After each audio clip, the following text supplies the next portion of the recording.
Hello, kamusta tayong lahat? Nagpapasalamat ako kay Jesus Christ dahil sa kanyang strength na pinakita niya sa ating lahat. No? Kung paano niya nilabanan ang buhay at kung paano niya nilabanan yung kamatayan. Kung paano niya hinarap yung mga trials dito sa mundo at kung paano niya hinarap yung mga nag-oppose sa kanya, yung mga nagagalit sa kanya. Kaya siya ang ating inspiration, si Jesus Christ. Siya yung ating example. Siya ang ating Redeemer. Kaya nakilala natin si Almighty Father dahil sa kanya. So, yung unang pagdating niya dito, nung pagkapanganak niya, hanggang sa nung pinatay siya, at nung nabuhay siyang magmuli after 3 days, no?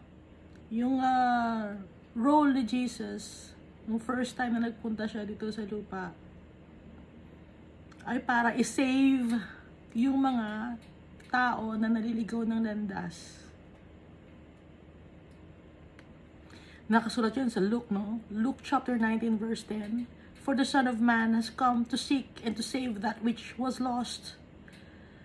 At saka dito sa Matthew chapter 18 verse 11. For the Son of Man is come to save that which was lost. Dito rin sa Luke chapter 9 verse 56. For the Son of Man is not come to destroy man's lives, but to save them.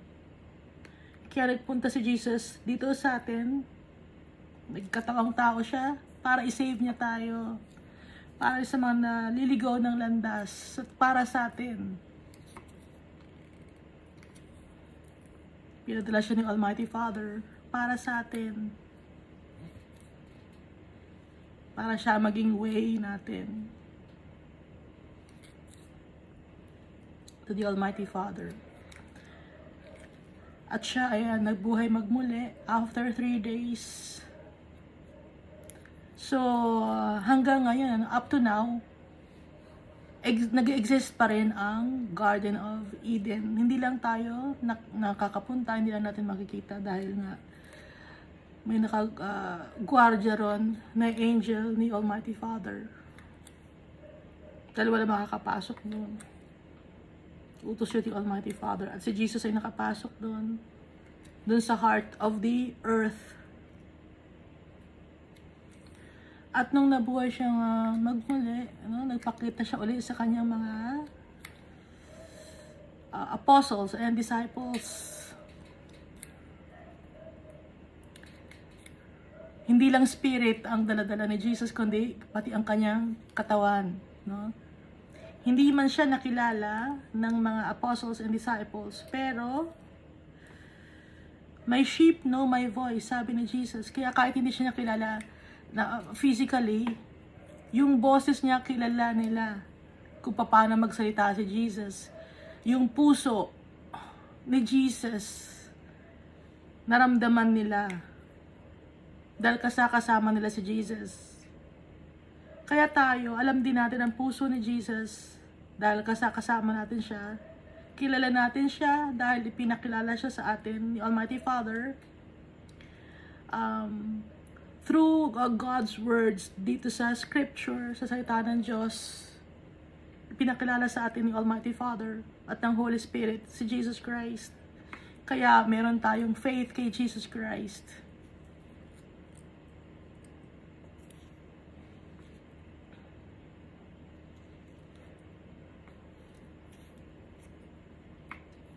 Umakyat ng heaven si Jesus Christ kasama yung kanyang body. No? Nabasa natin sa Book of Acts. So, natapos natin yung Matthew, Mark, Luke, and John. Comprehensive na pagbabasa. Dati binasa lang natin, ng simple lang. Pero, yung last time na binasa natin yung 4 Gospels, malalim na yung pagkakabasa natin. Na nireveal sa atin ng Almighty Father. At napakahirap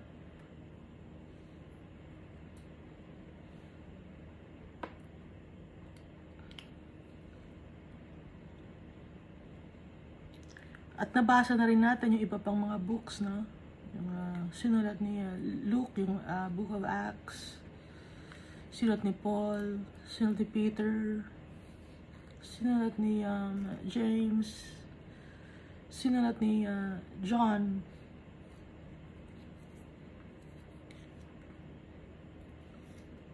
Ngayon, ulitin natin yung Book of Revelation. Dahil itong Book of Revelation, sinulat din ni John the Evangelist, na siya rin na nagsulat ng Book of John.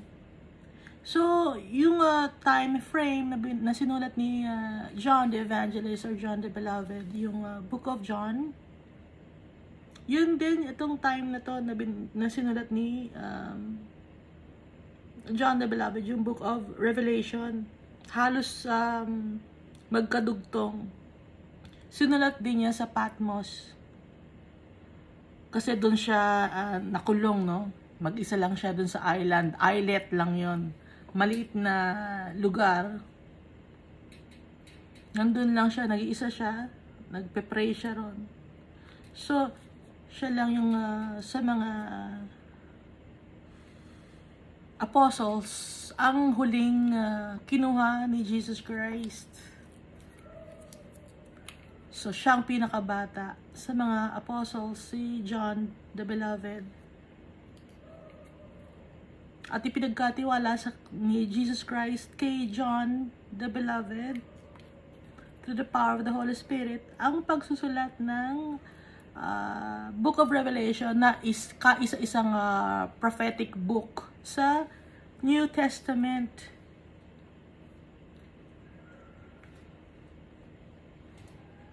So, ang Book of Revelation may 22 chapters.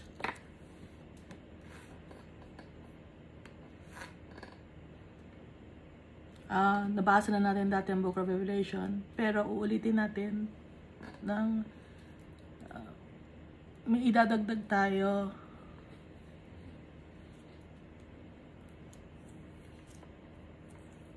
Yung mga hindi tayo nabanggit dati, idadagdag natin.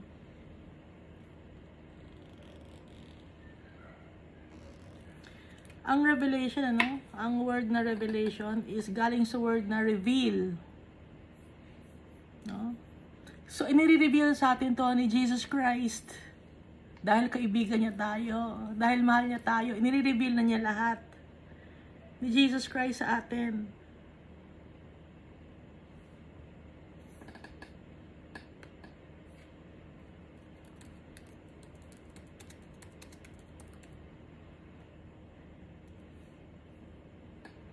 So, ang Greek word na revelation ay apocalypse.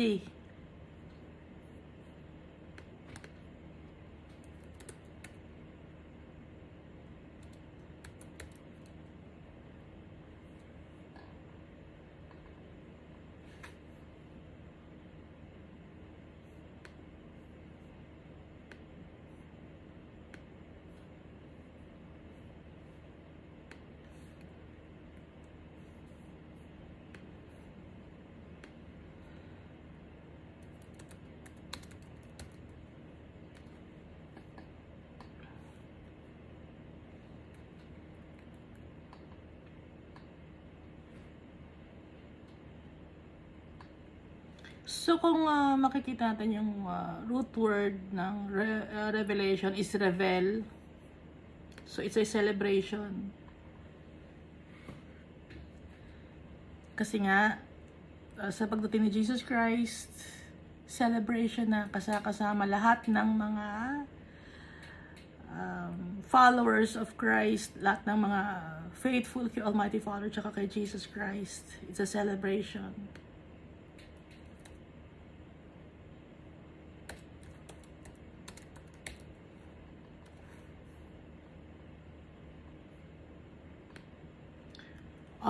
Pero yung sa Greek word ng revelation is apocalypse. Ibig sabihin to ay total destruction and end of the world.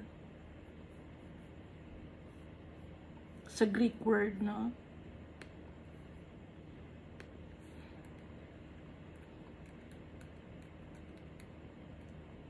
So, basahin na natin.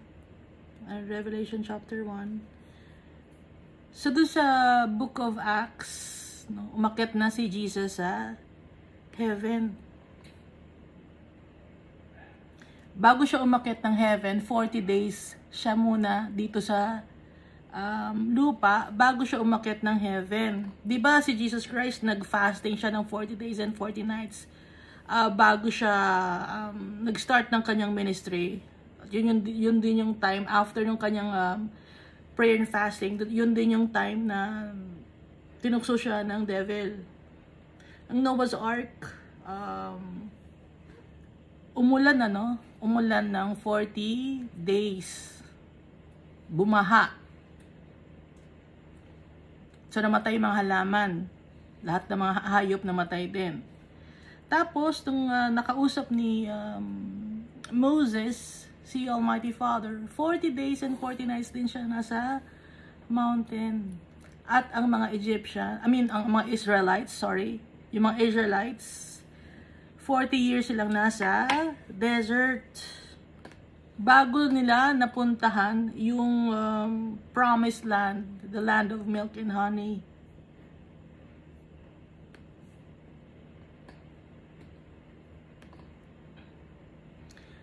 So kung i-check natin yung kung pagsasama-samahin natin yung mga 40 days na yon, it's a purging. Naintindihan niyo ba yung purging? Yung 40 days. Nililinis. Okay? Nililinis. Hindi natin alam kung bakit 40 days, pero yung 40 days na yun is nililinis. Kagaya nung kay Noah, na nagkaroon ng ulan ng 40 days, no? Nililinis ang mundo. Si Jesus Christ, nag-fasting siya, although malinis si Jesus talaga, pero para siya maging example natin, ginawa niya yon 40 days and 40 nights na nag-fasting siya. At bago siya umakyat sa heaven, 40 days din niyang nakasama yung kanyang mga apostles. So yun ay purging.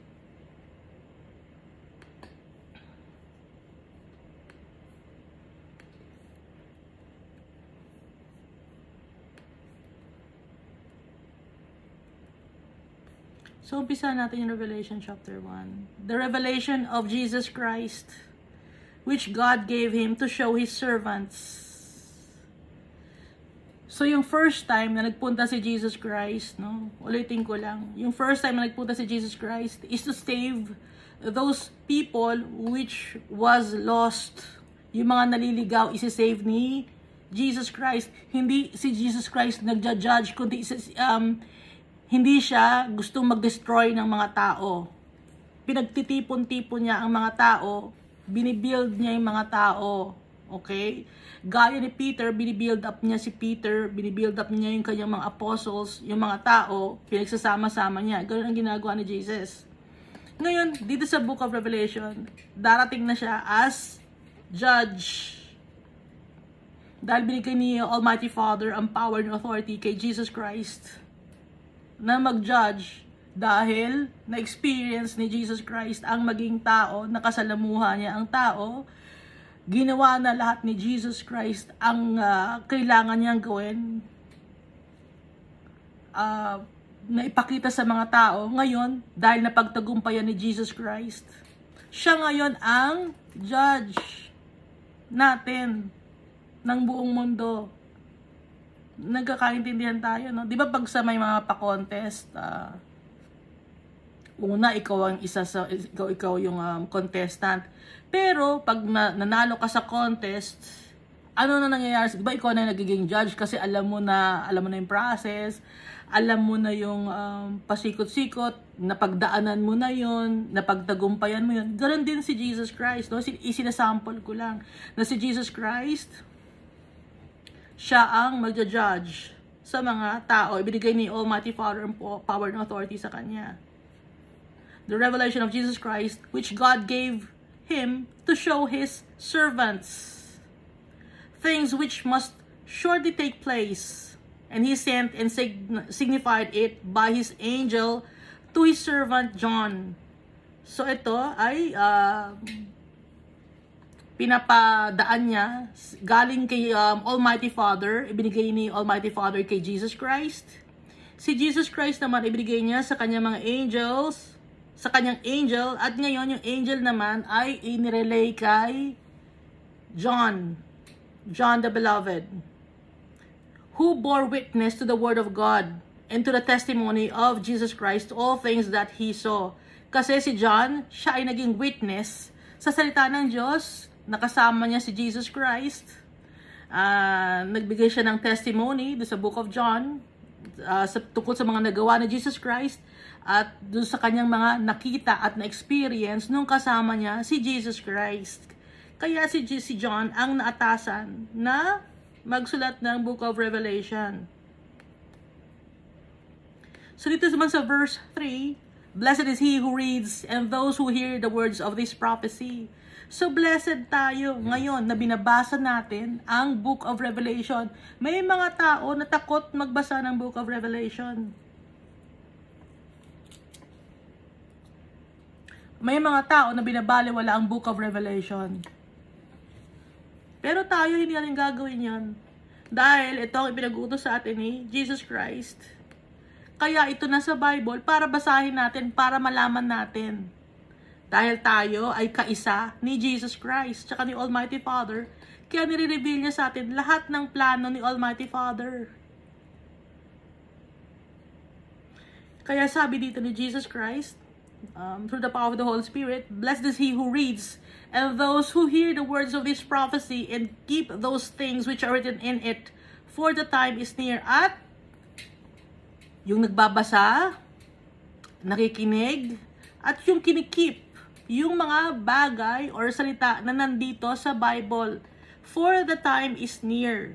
Malapit na ang oras. Ngayon, nung babalik tayo kay Peter, nung si Peter, describe ni Jesus kung anong death ang mangyayari kay Peter. Di ba tinanong ni Peter si Jesus Christ, paano naman siya, Lord?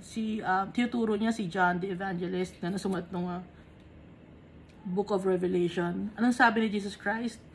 Kung gusto ko sa pagbalik ko na buhay siya, ano naman yun sa'yo? Di ba sabi ni Jesus Christ yon? What is that to you?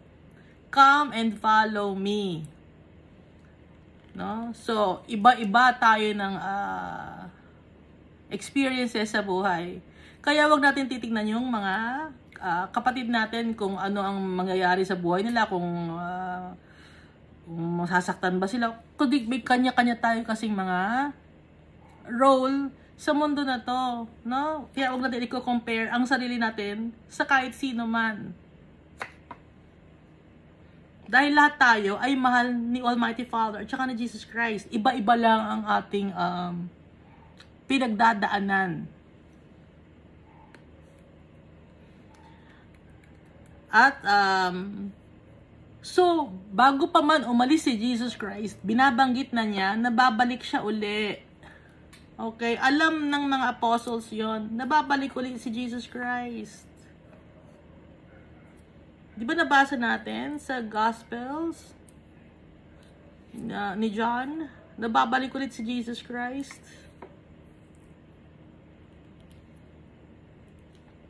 Sa Matthew, Mark, Luke, nandun din yung i-judge ni Jesus Christ ang mundo. Pero nung time na sa first na pagdating ni Jesus Christ ay gusto niya na matuto tayo, kaya tinuturuan niya tayo. So, ang second time around, yung sa niya second coming, i-judge na niya tayo. Okay, doon na tayo magkakaalamanan. Pero, may mga tao na hindi makaka-antay ng pagdating ni Jesus Christ dahil kinukuha na agad sila ni Almighty Father. Okay? Kasi maraming tao nagsasabi, ang tagal naman dumating, hindi na siguro darating. Pag nag-promise si Jesus Christ, pag nag-promise si Almighty Father, tinutupad nila. Hindi sila parang tao.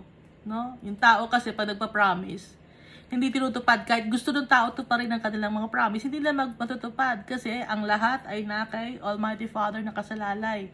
Ngayon, si Almighty Father, pag nag-promise siya, ginagawa niya yun, pati si Jesus Christ. Kaya pag sinabing for the time is near, malapit na. Malapit na. Kasi, huwag tayong complacent dahil kahit hindi man dumating bukas or mamaya si Jesus Christ, yung buhay natin naman na hindi natin alam kung hanggang kailan ang buhay natin dito sa mundo. Okay? So, may mga Christians na nakinuha si Almighty Father, hindi pa rin dumating si Jesus Christ. Baka tayo, kukunin na rin tayo ni Almighty Father, hindi pa rin dumating si Jesus Christ. Pero, darating si Jesus Christ. May time si Jesus Christ na ang pagdating niya, si Almighty Father lang ang nakakaalam nun. Kaya binabasa natin ang Book of Revelation kasi blessed is he who reads and those who hear the words of this prophecy. Ito mismong Book of Revelation, nakikinig tayo at binabasa natin. Blessed tayo. Pinagpapala. Okay? Bakit pinagpapala? Kasi alam natin, no, na malalaman natin dito na makapangyarihan yung tatay natin, yung Savior natin, tsaka si Jesus, yung Savior natin na si Jesus Christ, makapangyarihan. Yung pinaglilingkuran natin, yung Creator natin, yung mahal na mahal natin. Powerful sila at kasali tayo sa plano ni Almighty Father. Kaya blessed tayo. Malalaman natin na kasama tayo sa plano. Hindi ba kayo masaya nun?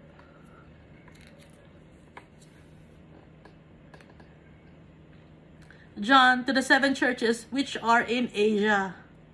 So si John, no, ibig sabihin siya ang nagsulat nito, no, through the power of the Holy Spirit, to the 7 churches which are in Asia. Hindi lang yung Asia na, kasi di ba 7 continents currently, kasi yung Asia na to, buong mundo to, Asia lang ang binabanggit kasi nung time ni John, maliit lang yung kanyang ginagalawan, Asia lang ang ano niya, pero nung lumaki na yung mundo, okay, malaki naman talaga ang mundo, pero yung ang kanyang pagkakaalam lang ay Asia. Nakakaintindihan ba? Ngayon, yung 7 churches, kaya 7 means complete number yon. Diba ang days of the week ay 6, and then on the 7th day, nagpahinga si Almighty Father. Yon ang Sabbath day.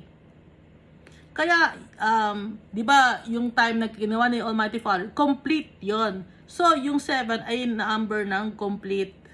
Okay.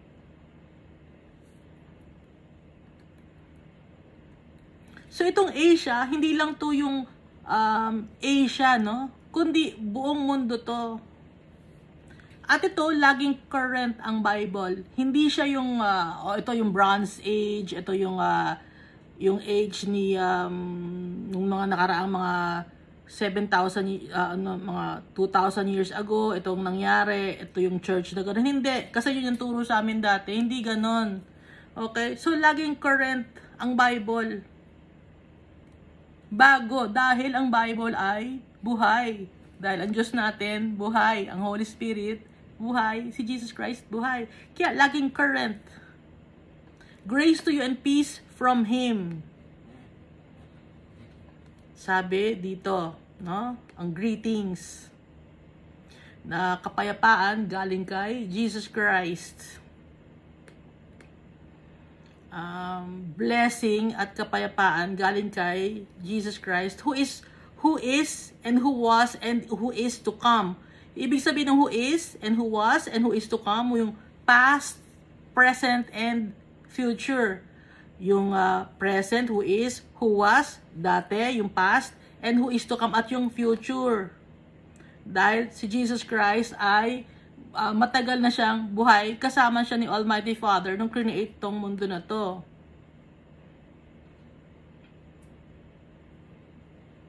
Who is ngayon, at yung who is to come sa future, yung pagdating niya ang kanyang second coming. And from the 7 spirits who are before His throne. So yung 7 spirits nga, di ba? 7 means complete number. So kompleto. No? Walang kulang. Who are before His throne. And from Jesus Christ, the faithful witness. Si Jesus Christ, yung faithful siya na witness, the firstborn from the dead. Si Jesus Christ yung firstborn from the dead kasi siya yung namatay at nabuhay magmuli. Sa Old Testament, walang namatay at walang nabuhay magmuli. So kaisa-isang si Jesus Christ lang namatay at after 3 days nabuhay magmuli. Kaya siya yung firstborn from the dead. So kaya sila sabing firstborn kasi tayo rin, no? Magiging kagaya tayo ni Jesus Christ. Kahit na mamatay tayo, buhay tayo dahil kay Jesus Christ and the ruler over the kings of the earth. So si Jesus Christ yung ruler over the kings of the earth. May authority si Jesus Christ sa lahat ng bagay dito sa mundo. Although sa ngayon hawak ni Satan yung mundo na to, pero kunya-kunyari lang yung nahawak niyang mundo, no? Hindi naman talaga siya powerful. Dahil powerful si Jesus Christ, ina-allow lang for the meantime para for us to decide, no? Kung kanino ba talaga natin gusto. Kay Almighty Father ba? O kay Jesus Christ? Kasi meron tayong free will. At doon magkakaalaman, no?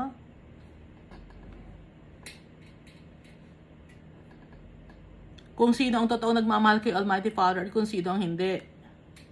To Him who loved us and washed us from our sins in His own blood. Para sa Kanya na nagmahal sa atin at nilinis tayo sa ating mga kasalanan gamit ang Kanyang sariling dugo. And has made us kings and priests to His God and Father. Siya ang naggumawa para tayo ay maging servant, no? Maging kings and priests to the Almighty Father. Kasi ang kaharian ni Almighty Father, tayo ay mga servants ni Almighty Father sa Kanyang kaharian. To Him be glory and dominion forever and ever. Amen.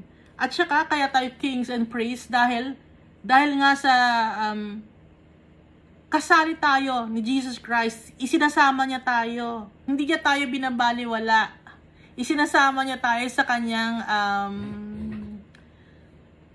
kanyang pagiging kingly, no? Sa kanyang pagiging royalty, isinasama tayo ni Jesus Christ. Idinidikit tayo ni Jesus Christ sa kanya. Kaya napakabait ni Jesus Christ. Ididikit niya tayo kahit hindi tayo worthy. Ididikit niya tayo. Gusto niya tayong makasama. Kung saan siya nandoon, gusto niya tayong makasama. At binibigyan niya tayo ng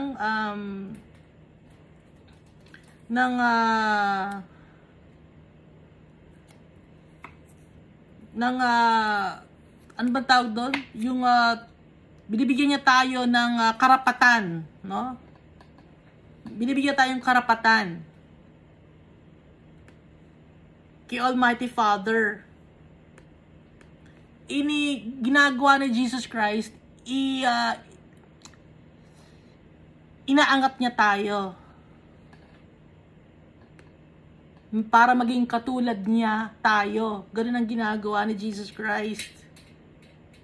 Para maging malinis tayo, ibinigay niya ang kanyang buhay para maiangat tayo. Ibinaba ni Jesus Christ ang sarili niya para maiangat tayo, para maabot natin siya, para malinis tayo sa ating mga kasalanan. Kaya nga niya tayo tinatawag na friend, di ba? Kasi ginagawa niya tayong equal niya. Kaya tinatawag niya tayong brothers and sisters. Kasi ginagawa niya tayong equal niya. Napakabait ni Jesus Christ. Kings and priests to His God and Father, to Him be glory and dominion forever and ever. Amen.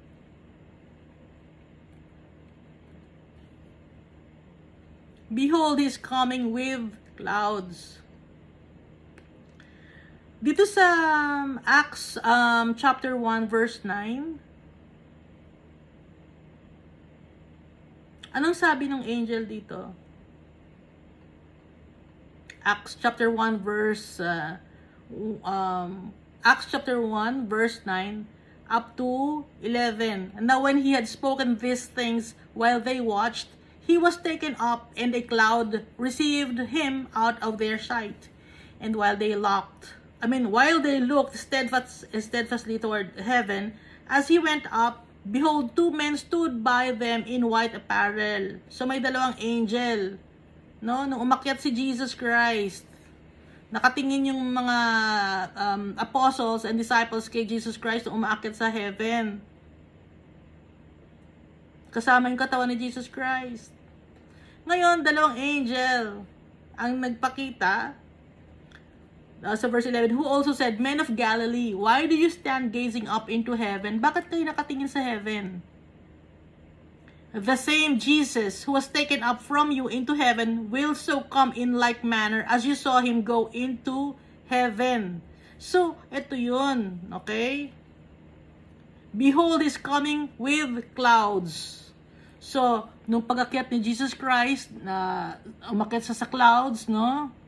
Yung clouds, na-receive siya ng clouds. Ngayon, ang pagbabari ni Jesus Christ, galing din siya sa clouds. Behold, he is coming with clouds. And every eye will see him, even they who pierced him. So, lahat na ay makakakita kay Jesus Christ. Kahit nasaan man silang dako ng mundo, kahit nasa heaven na sila, or kahit nasa eternal damnation, makikita nila si Jesus Christ na bumababa from heaven.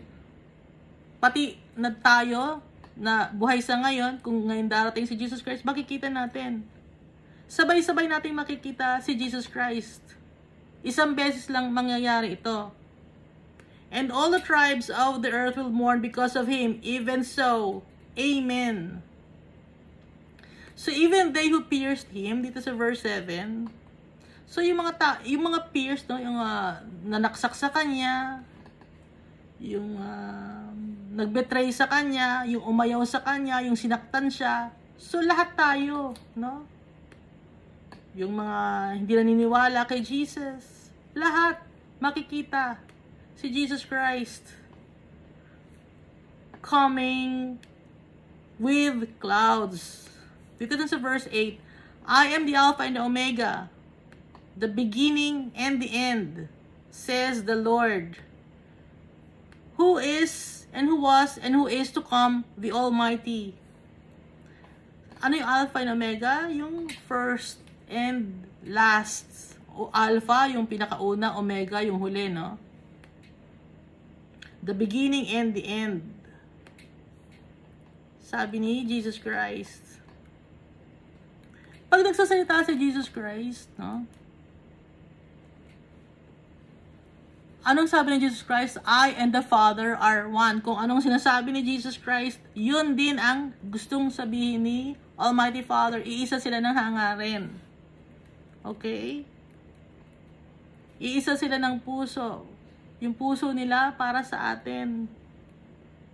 I, John, sabi ni John the Beloved, or John the Evangelist, both your brother and companion in the tribulation and kingdom and patience of Jesus Christ, was on the island that is called Patmos for the word of God and for the testimony of Jesus Christ. So, nagbibigay si John ng kanyang testimony na nasa Patmos siya dahil sa pinarusahan siya dahil sa salita ng Diyos at pagbibigay ng testimony tungkol kay Jesus Christ. I was in the Spirit on the Lord's day, sabi ni John. So, Sabbath day, nagpe-pray si John. Laging nagpe-pray si John. So, ito ay a prophetic book. So, si John ay merong gifts of prophecy na galing sa Holy Spirit. And I heard behind me a loud voice as of a trumpet saying, I am the Alpha and Omega, the first and the last. And what you see, write in a book and said it to the 7 churches. So may narinig siyang malakas na boses na parang isang trumpet. Nagsasabi, ako ang Alpha, ang and Omega, ang una at ang huli, ang start at ang finish, ang beginning at ang katapusan. At kung ano ang iyong makikita, isulat mo sa book and send it to the 7 churches. So, sino yung 7 churches na ipapadala ang book na to? Yung 7 churches ay ang mga tao, dahil ang tao ang church, di ba? Hindi yung church na building, kundi tayo, no? Bawat isa sa atin ay, pag nagsasama-sama tayo, church tayo, which are in Asia, to Ephesus, to Smyrna, to Pergamos, to Thyatira, to Sardis, to Philadelphia, and to Laodicea. So, 7 churches to. 7 kinds of people. Followers of Christ.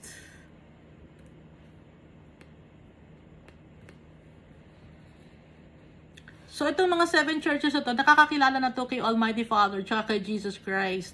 Pero iba-iba sila ng mga katangian. So, kasama tayo dito. So, ano ba tayo? Tayo ba ay Ephesus, Smyrna, Pergamos, Thyatira, Sardis, Philadelphia, or Laodicea? Si Almighty Father at si Jesus Christ nakakaalam kung saan tayo nabibilang dito. Bawat isa sa atin. No? Kasi, alam yung brethren natin, Pergamos pa lang, Pergamos siya, yung isang brethren natin, Ephesus siya, yung katangian, okay? Hindi pa, sa chapter 2 pa natin mababasa. Then I turned to see the voice that spoke with me, and having turned, I saw 7 golden lampstands. So, 7 na naman na binanggit si John dito, and may nakita siyang 7 golden lampstands. Kasi nga, 7 is a complete number. Yung 7 golden lampstands na to, ito yung sinisimbolize ng 7 churches. And in the midst of the 7 lampstands, one like the Son of Man. So, si Jesus Christ to. No? Si Jesus Christ, clothed with a garment down to the feet and girded about the chest with a golden band. So, yung ang damit ni Jesus Christ, mahaba hanggang paa. At may tali siya sa kanyang dibdib na gold. So, royalty, kingly. Yun ang damit ni Jesus Christ na nakita ni John the Evangelist. His head and hair were like wool. Were white like wool. Puti dahil nagniningning. Di ba pag maningning, kulay puti? As white as snow. Sobrang puti na parang snow. And his eyes like a flame of fire. So yung mata ni Jesus, nung makita ni John, like flame of fire. Pag sinabing flame of fire, yung pagtingin sa'yo ay kitang-kita ka. Kitang-kita yung pagkatao mo, kung kalooban mo, tagos hanggang kalamnan at buto mo. Yung pagtubingin si Jesus Christ, alam niya ang puso ng bawat isa. Kaya yung eyes niya is like flame of fire. Lahat ng mga bagay na nako-coveran, nakikita ni Jesus Christ. Na nasusunog ng fire yung mga cover at lumilitaw yung katotohanan. No? Ganun yung mata ni Jesus Christ.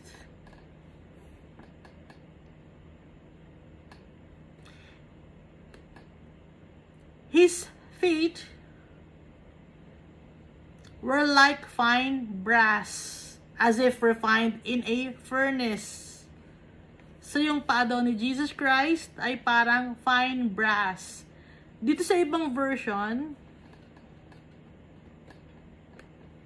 ay bronze. Okay? So, parang pareho lang yung brass at saka bronze, pero ang pagkakaiba nila ay yung alloy. Pero pareho silang may copper. So, parang reddish, brown, matibay, ibig sabihin. No? Yung copper, di ba matibay yon? Di ba yung copper, ninanakaw yun? Ninanakaw yan, no? Mga magnanakaw, yung copper. So, yung nakita ni John, yung description niya, it's a metaphor to, no? Yung pagkakasulat dito sa Book of Revelation, mga figures of speech. Kasi his feet were like fine brass. So, simile ang ginagawang figures of speech ni, or metaphor ang ginawang figures of speech ni John. As if refined in a furnace. So, pulido, no? Parang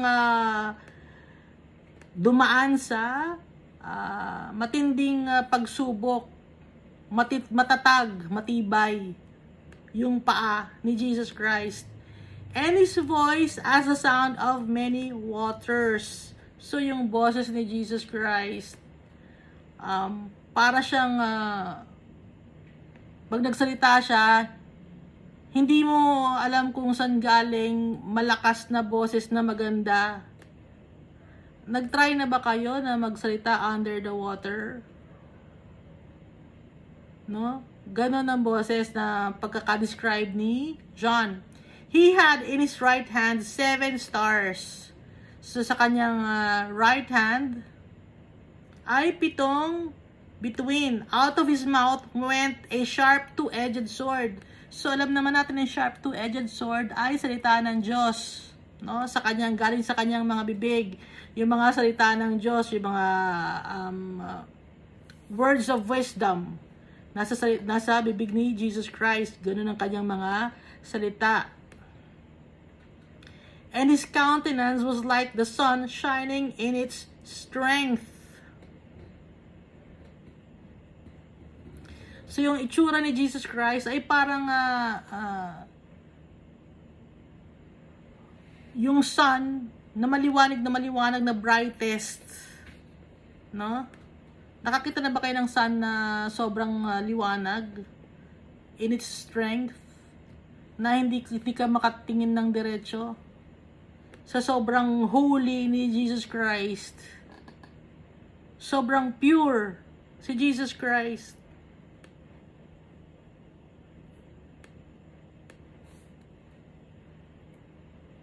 And when I saw him, I fell at his feet as dead. So, nung makita siya ni John, ang ginawa ni John ay lumuhod siya at yung ulo niya, ibinaba niya sa ground sa pagsamba kay Jesus Christ. Takot na takot si John.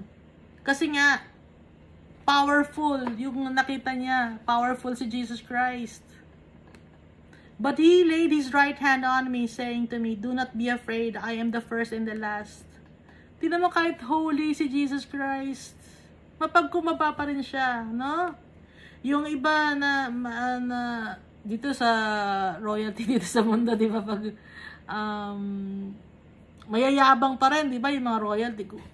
Hindi lang royalty, kundi kahit sa kalye, pag may nakita kang mga tao, minsan mayabang, di ba? Pero to si Jesus Christ, mapagkumaba pa rin, huwag ka matakot. Ako ang una at ang huli. May pagmamahal pa rin si Jesus Christ. Kahit holy siya, kahit king siya, kahit royalty siya, kahit nasa kanya yung power and authority from the Almighty Father. Mapagkumaba pa rin si Jesus Christ, mapagmahal pa rin siya. Hindi siya nagbabago.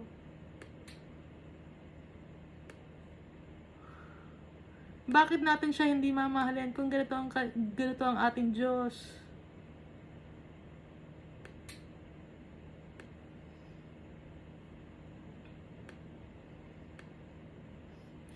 I am who lives.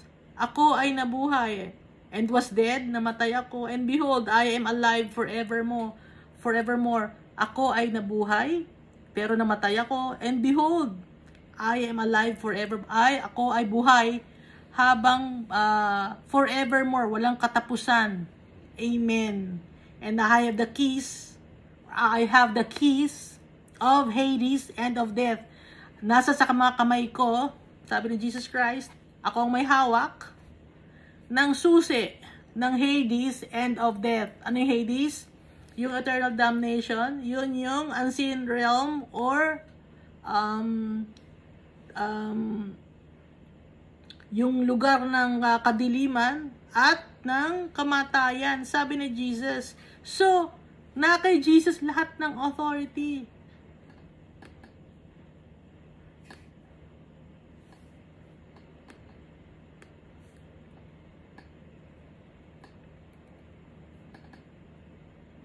Write the things which you have seen, sabi ni Jesus Christ. Isulat mo kung ano ang mga bagay na makikita mo. And the things which are, and the things which will take place after this. Yung mga bagay na makikita mo, yung mga bagay kung ano sa ngayon, at yung mga bagay na mangyayari. Sabi ni Jesus Christ, the mystery of the 7 stars which you saw in my right hand. Yung mystery ng 7 stars. Ano ba yung 7 stars? Yun yung 7 angels, which you saw in my right hand, and the 7 golden lampstands. The 7 stars are the angels of the 7 churches, and the 7 lampstands, which you saw, are the 7 churches. So, yung golden lampstand na nakita ni John, yun yung sinisimbolize nun, yung 7 churches, at saka yung 7 stars, sinisimbolize naman nun, yung mga angels na nag-oversee sa 7 churches. So, may nagbabantay sa atin. May mga angels na nagbabantay sa atin. Nakatingin sa atin. At nag-report sila kay Almighty Father tsaka kay Jesus Christ. At kahit hindi mag-report ang mga angels, alam ni Almighty Father tsaka ni Jesus Christ ang ginagawa natin. Meron lang tayong nagbabantay sa atin ng mga angels.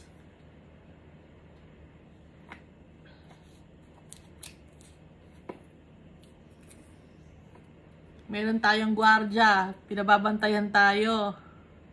Kaya tayo ay blessed dahil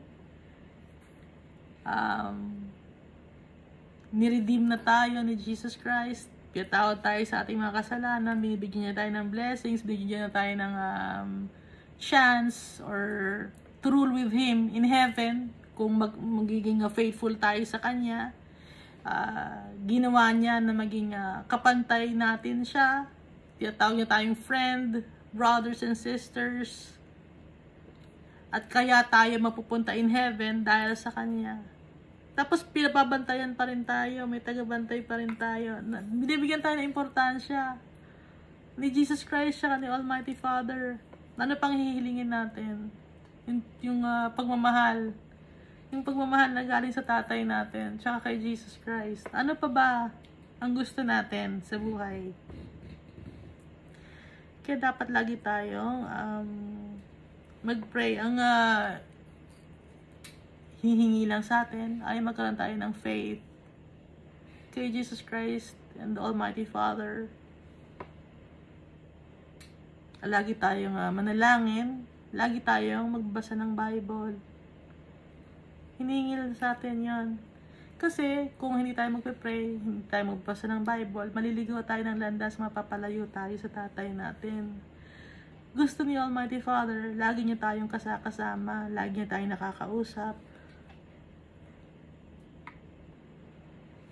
Ayaw niyang may mawala kahit isa man sa atin. Kasi Jesus Christ ganun din. Kaya niya ibinigay ang buhay niya para i-gather tayo lahat under His wings. So, ang goal is to protect us. Pero tayo naman, dahil matigas ang ulo natin, pili tayong kumakawala, no? Sa tatay natin, tsaka kay Jesus Christ, sinusunod natin yung sarili natin. Ang nakakaalam ng mabuti para sa atin ay yung tatay natin, tsaka si Jesus Christ. Tunay na nagmamahal sa atin. Kaya huwag natin makalilimutang mag-pray. kahit saan tayo, magpe-pray tayo, no? Hindi lang naman yung pagpe-pray na yung luluhod ka, kundi kahit saang lugar, kahit anong ginagawa mo, pwede kang mag-pray. Maririnig natin ang boses ni Almighty Father. Dahil, my sheep know my voice. Alam natin, pag kinakausap tayo ng tatay natin, alam natin pag kinakausap tayo ni Jesus Christ. Yung mga blessings na natatanggap natin, alam natin, nagaling kay Jesus Christ yun. Dahil lahat ng mga bagay na magaganda, lahat ng mga bagay na may isip natin na mabuti, galing kay Almighty Father tsaka kay Jesus Christ.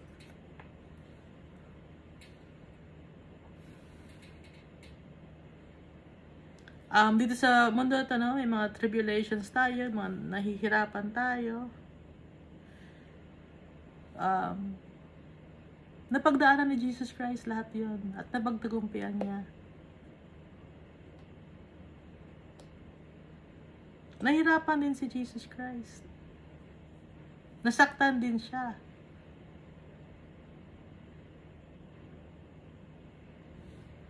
Wala nang mas malala pa sa mga na-experience ni Jesus Christ kumpara sa mga na-experience natin. Sasabihin natin, hindi, minura ako pinahiya ako no? Sa maraming tao. Anong ginawa nilang mga natin kay Jesus Christ? Ipinahiya natin siya. Ano ba nangyari kay Jesus Christ? Hinubaran siya. Tinadyakan siya. So, sino tayo para magsabi na, hindi, ako gato ang ginawa sa akin. Binagsak ako ng teacher ko sa grades, may favoritism. Yun lang ba yun? Yun lang ba? Si Jesus Christ, anong ginawa sa kanya? Yun ang lagi nating iisipin. Hindi, kinaliwa ako nung binetray ako ng mga taong pinagkakatiwalaan ko. Huwag ka mag-alala. Si Jesus Christ, binetray din siya. Mag-isa lang siya. Walang nagmamahal sa kanya. Noong time na yon, kahit si Almighty Father, mahal na mahal siya, tinalikuran siya ni Almighty Father. Hindi grinant ni Almighty Father yung prayer ni Jesus Christ na isave siya. Hinayaan ni Almighty Father. Kaya tayo, susundin natin si Jesus Christ at si Almighty Father. Lagi tayong magpe-pray para mabigyan tayo ng strength. Lagi natin isipin, God loves us all so much.